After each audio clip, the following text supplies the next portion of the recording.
तेच जंगल, तोच पॅटर्न आणि 2 हत्या. जळगावचा लेडीज रेल किलर जंगलामध्ये समागम करून खून करायचा. महिलांना नादी लावणे, त्यांच्याशी मैत्री करणे, नादी लागलेल्या महिलांच्याकडून पैसे उधार घेणे, त्यांच्याशी शरीर संबंध प्रस्थापित करणे, त्यांच्या अंगावरील दागिन्यावर नजर ठेवून त्यांचा खून करणे, असे प्रकार अनिल सदाशिव करत होता.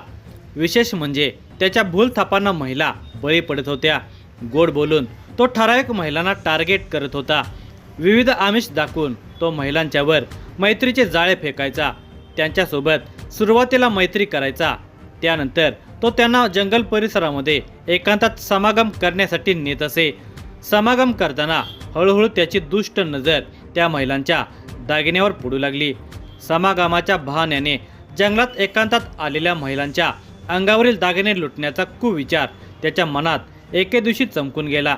त्या दृष्टीने त्याने नियोजन सुरू केले. दुष्ट नजरेतून दुष्ट विचार मनात आलेल्या अनिल सदाशिव यांच्या हातून एकामागून एक गुन्हे घडत गेले.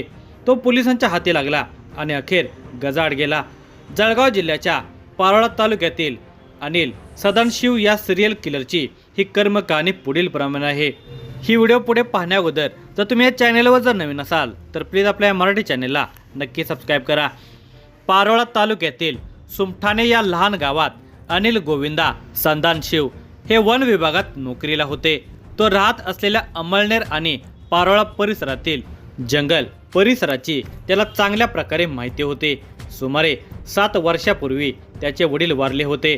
अविवाहित अनिल याच्यासह घरात त्याचा लहान भाऊ आणि विधवा आई असे तिघे राहत होते. लपडेबाज अनिल याची ओळख एके दिवशी नजीकच्या एरंडोल तालुक्यातील माहेरवाशीन असलेल्या वैजंताबाई भोई या महिलेसोबत झाली. विवाहानंतर वैजंताबाई सुरत येथे सासरी गेली. वैजंताबाई अधूनमधून माहेर येत होते.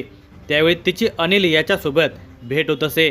दोघांच्यामध्ये एकमेकांच्या सहमतीने शरीर संबंध प्रस्थापित होत असत. शरीर सुखासह जोडीला मिळणारे पैसे या दुहेरी हेतूने ती अनिलच्या संपर्कात आली होती.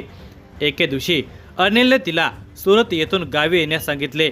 त्या दृष्टीने तिने नियोजन सुरू केले.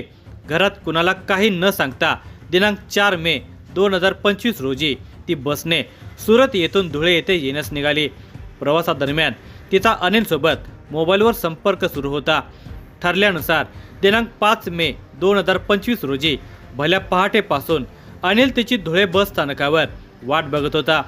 पहाटे 2:30 वाजण्याच्या दरम्यान ती धुळे बस स्थानकावर उतरली.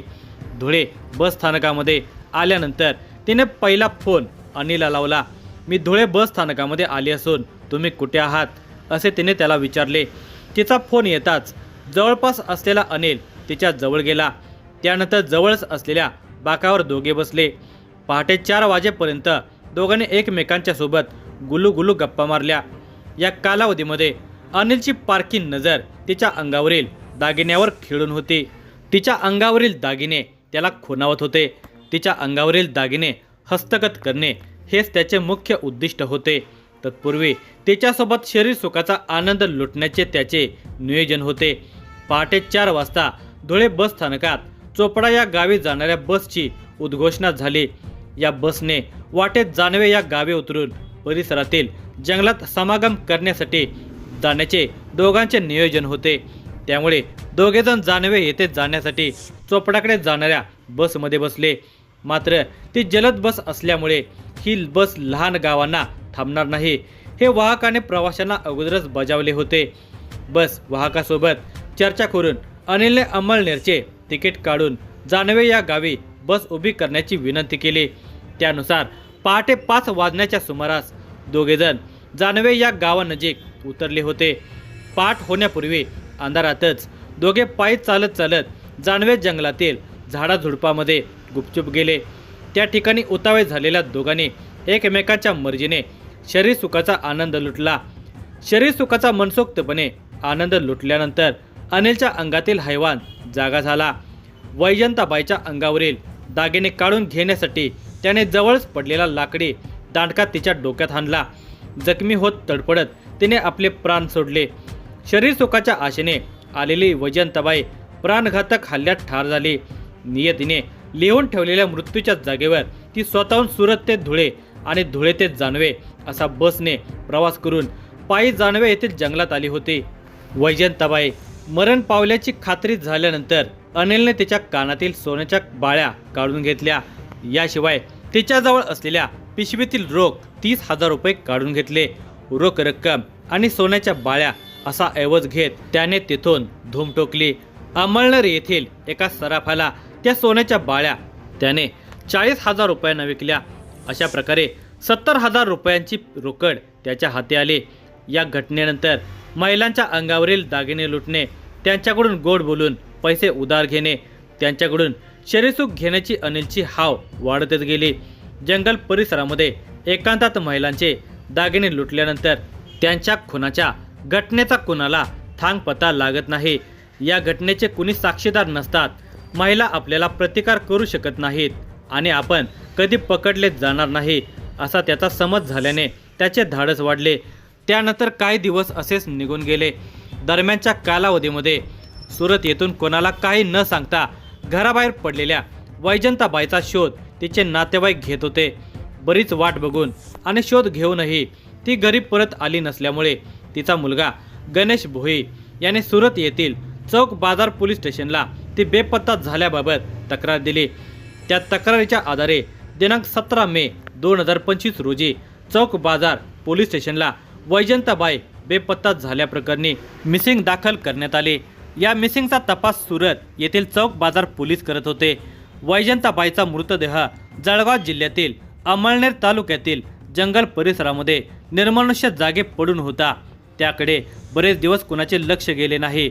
दरम्यानच्या कालावधीमध्ये आपला खून पचला अशा आविर्भावामध्ये उजळ माथ्याने अनिल संधानशिव वावरत होता. त्याचे धाडस अजूनच वाढले. अनिल याची अमळनेर शहरामध्ये भिक्षा मागणारी ओळखीची एक महिला होती.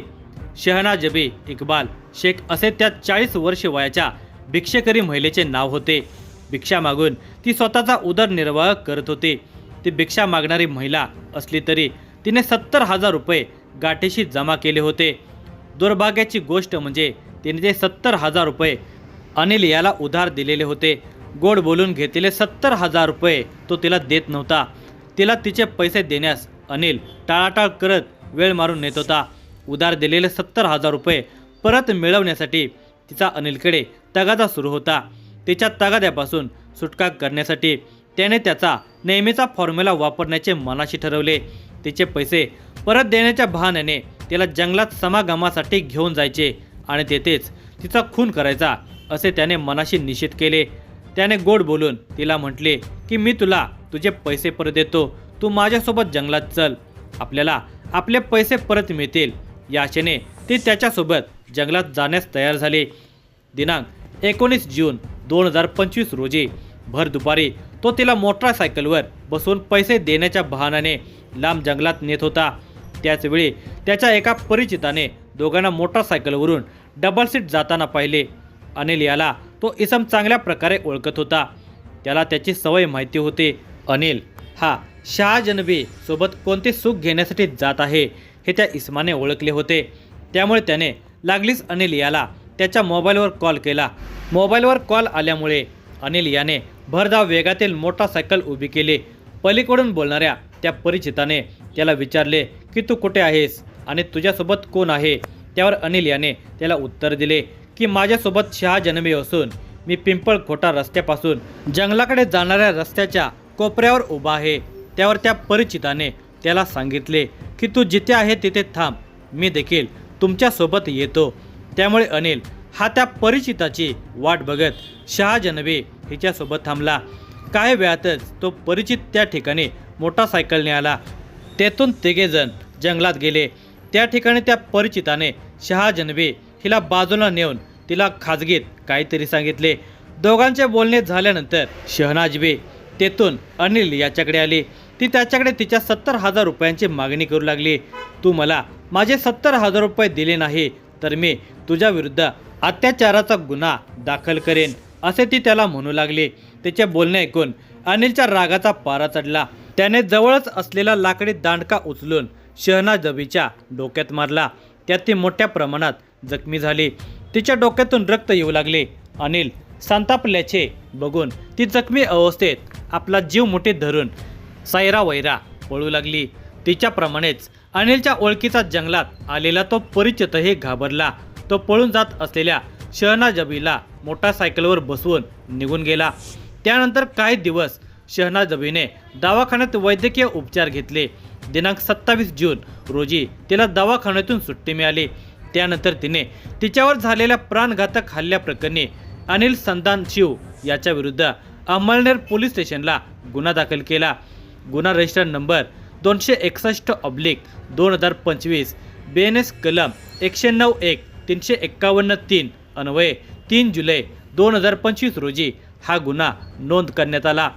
जखमी शहनाजबी वैद्यकीय उपचारानंतर बरी झाली. तिचे दैव बलवत्तर होते म्हणून ती अनिलच्या तावडीतून बचावली आणि जिवंत राहिली. 70,000 रुपये परत मिळण्याच्या आशेने ती अनिल सोबत जात होती. ज्याप्रमाणे अनिलने शहाजनाबी हिच्याकडून 70,000 रुपये उधार घेतले होते, त्याप्रमाणे त्याने पारोळा तालुक्यातील उंदीरखेडा येथील शोभाबाई रघुनाथ कोळी या महिलेकडून 30,000 रुपये उधार घेतले होते. शोभाबाई ही महिला पारोळा शहरात विविध ठिकाणी झाडू पोछा करून आपला उदरनिर्वाह करत होते. ती अनिलला 30,000 रुपये उधार देऊन फसली होते. ती तिचे 30,000 रुपये घेण्यासाठी अनिलकडे तगादा लावत होते. तिच्यापासून सुटका करून घेण्यासह तिच्या अंगावरील दागिने गायब करण्यासाठी तिचा खून करण्याचे त्याने नियोजन केले. सुरतच्या वैजंता पायीचा त्याने केलेला पहिला खून अजून उघड झालेला नव्हता. अंमळनेरच्या शहनाजबी हिचा दुसरा खून होण्यापूर्वी ती जखमी अवस्थेत पळून जाण्यात यशस्वी झाली, त्यामुळे ती बचावली होती. आता पारोळा येथील शोभाबाईचा खून करून तिच्या अंगावरील दागिने ओरबाडण्याचा त्याचा विचार होता. असे केल्यामुळे तिच्या तगाद्यापासून आपली सुटका होईल असे त्याला वाटत होते. शहनाजबीला जखमी केल्यानंतर 6 दिवसांनी दिनांक 24 जून 2025 रोजी अनिल याने शोभाबाई सोबत संपर्क साधला. तो तिच्याशी गोड बोलू लागला. तिचे 30,000 रुपये परत देण्याचे आमिष दाखवत गोड बोलून तो तिला मोटारसायकलने पारोळा तालुक्यातील सुमठाणे शिवार परिसरातील जंगलात घेऊन गेला. सुमठाणे शिवारातील जंगलात दोघांनी आनंद घेतल्यानंतर त्याने तिच्या डोक्यात दगड घालून तिला मोठ्या प्रमाणात जखमी केले. दगडाच्या घावात शोभाबाई जखमी झाली. ती रक्ताच्या थोड्यात जमिनीवर कोसळली. शोभाबाई मरण पावल्याची खात्री झाल्यानंतर त्याने तिच्या अंगावरील सोन्याचे दागिने काढून घेतले.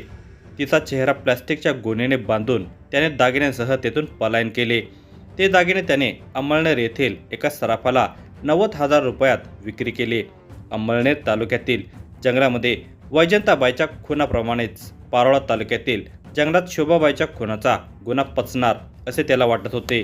अंमळनेर तालुक्यातील जानवे शिवारातील वैजंताबाईच्या खुनाला जवळपास 1 महिना झाला तरी त्याचा कुणाला काहीच थांगपत्ता लागलेला नव्हता. तिचा मृतदेह तसाच पडून असल्यामुळे तो कुजत होता. 1 महिन्याच्या कालावधीनंतर अनिल याने पारोळा तालुक्यातील जंगलात शोभाबाईचा दुसरा खून केला. मात्र या खुनाची लगेच दुसऱ्या दिवशी वाच्यता झाली. दिनांक 25 जून 2025 रोजी सुमठाणे शिवारातील वन विभागाच्या जंगलात काही गोराख्यांना शोभाबाईचा मृतदेह आढळून आला. त्यांच्या दृष्टीने तो मृतदेह अनोळखी महिलेचा होता. मृतदेहाची दुर्गंधी परिसरामध्ये पसरलेली होती. त्या गोराख्यांनी या मृतदेहाची खबर सुमठाणे गावचे पोलीस पाटील वालजी पाटील यांना दिली. पोलीस पाटील वालजी पाटील यांनी याबाबत बहादूरपूर बीट अंमलदार अशोक सातपुते यांना कळवले. या घटनेची माहिती पारोळा पोलीस स्टेशनचे तत्कालीन पोलीस निरीक्षक सचिन सानप यांच्यापर्यंत आली. त्यांनी या घटनेची माहिती DYSP विनायक कोते यांच्या कानावर टाकली.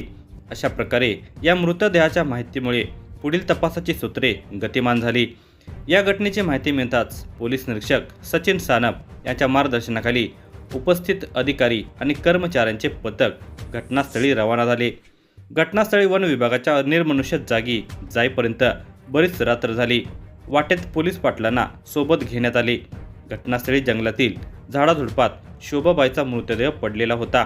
पोलिसांच्या दृष्टीने अनोळखी महिलेचा तो मृतदेह साधारणपणे 35 ते 40 वयोगटातील होता.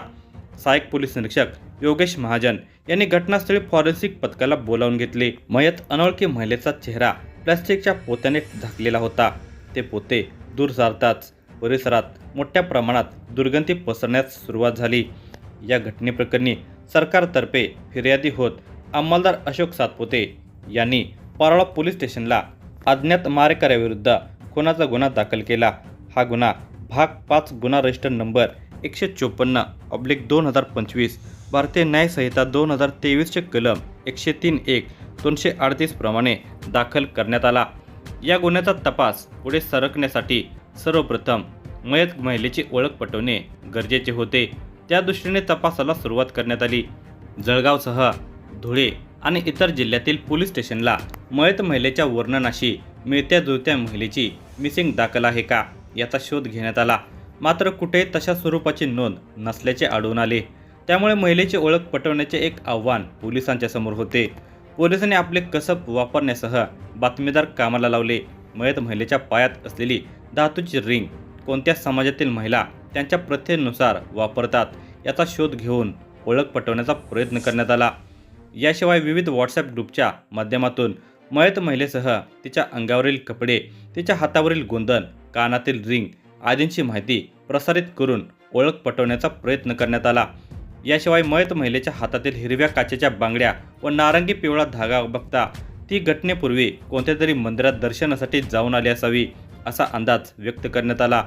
तिच्या हातातील बांगड्या आणि धागा कोणत्या मंदिर परिसरात विक्री होतो त्याची ओळख पटवण्याकामी माहिती घेण्यात आली। याशिवाय परिसरातील CCTV फुटेजची मदत घेण्यात आली। तसेच घटनास्थळी परिसरातील मोबाईलचा डम डाटा संकलित करण्यात आला, मात्र महिलेची ओळख पटत नव्हती। सर्व बाजूने महिलेची ओळख पटवण्याचा प्रयत्न सुरू असताना पारोळा तालुक्यातील उंदीरखेडे या गावी राहणारी शोभाबाई रघुनाथ कोळी ही 48 वर्ष वयोगटातील महिला बेपत्ता झाल्याची कुणकुण पारोळा पोलिसांना लागली। या गाव परिसरातील गावकऱ्यांच्या मध्ये ही चर्चा सुरू होती। हाच धागा पकडून पुढील तपासाला दिशा देण्यात आली। घटना उघडकीस आल्यानंतर 3 दिवसांनी 28 जून रोजी 2 इसम पोलीस स्टेशनला आले। त्यातील गोपाल रघुनाथ कोळी या उंदीरखेडा येथील तरुणाने पोलीस निरीक्षक सचिन सानप यांना सांगितले की मी तुमची शोधपत्रिका वाचली असून त्यातील नमूद महिलेचे वर्णन माझ्या बेपत्ता आईच्या वर्णनासोबत मिळते जुळते आहे। माझी आई शोभाबाई रघुनाथ कोळी ही पारोळा शहरात विविध ठिकाणी घरकाम, धुनीभांडी, झाडू पोछा करण्यासाठी जाते। मी गेल्या काही दिवसापासून वैद्यकीय उपचारासाठी गुजरात राज्यात गेलेलो होतो। तिथून घरी परत आल्यावर मला माझी आई शोभाबाई बेपत्ता असल्याची माहिती मिळाली।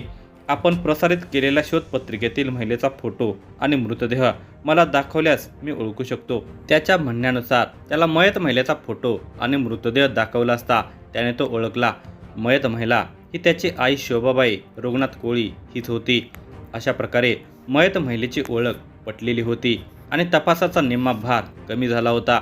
मात्र असे असले तरी तिची हत्या कुणी केली, कशासाठी केली हा महत्त्वाचा शोध घेण्याचे काम आता सुरू झाले होते। मयत महिला शोभाबाई वापरत असलेल्या मोबाईल क्रमांकाचा डाटा स्थानिक गुन्हे शाखेच्या मदतीने संकलित करण्यात आला। तिच्या मोबाईलचे सर्वाधिक कॉल सोमठाणे गावातीलच अनिल गोविंदा संदानशिव या तरुणासोबत झाले असल्याची माहिती तपासामध्ये पुढे आली। त्यामुळे संशयाची सोय आता अनिल संदानशिव या तरुणावर स्थिर झाली। स्थानिक गुन्हे शाखा आणि पारोळा पोलीस स्टेशन असे संयुक्त तपास पथक अनिल संदानशिव याचा शोध घेण्याकामी सोमठाणे गावात गेले। मात्र तो गावातून फरार झाला असल्यामुळे त्याच्यावर पोलिसांचा संशय अजूनच बळावला। पारोळा पोलिसांच्यासह स्थानिक गुन्हे शाखेचे पथक अनिल संदानशिव याच्या मागावर रवाना झाले होते। दरम्यानच्या कालावधीमध्ये अनिल संदानशिव याने आपल्यावर प्राणघातक हल्ला केला असल्याची तक्रार अमळनेर येथील भिक्षा मागणाऱ्या शहनाजबी इक्बाल शेख या महिलेने अमळनेर पोलीस स्टेशनला केली होती। आपण अनिल संदानशिव यास उधार दिलेले 70,000 रुपये मागितले असता त्याने आपल्याला जंगलात नेऊन प्राणघातक हल्ला केल्याचे तिने तक्रारीमध्ये नमूद केले। त्याने दिलेल्या फिर्यादीनुसार अमळनेर पोलीस स्टेशनला अनिल संदानशिव याच्या विरुद्ध खुनाचा प्रयत्न केल्याप्रकरणी गुन्हा दाखल करण्यात आल्यामुळे अमळनेर पोलीस स्टेशनचे गुन्हे शोध पथकही फरार अनिल संदानशिव याच्या मागावर होते।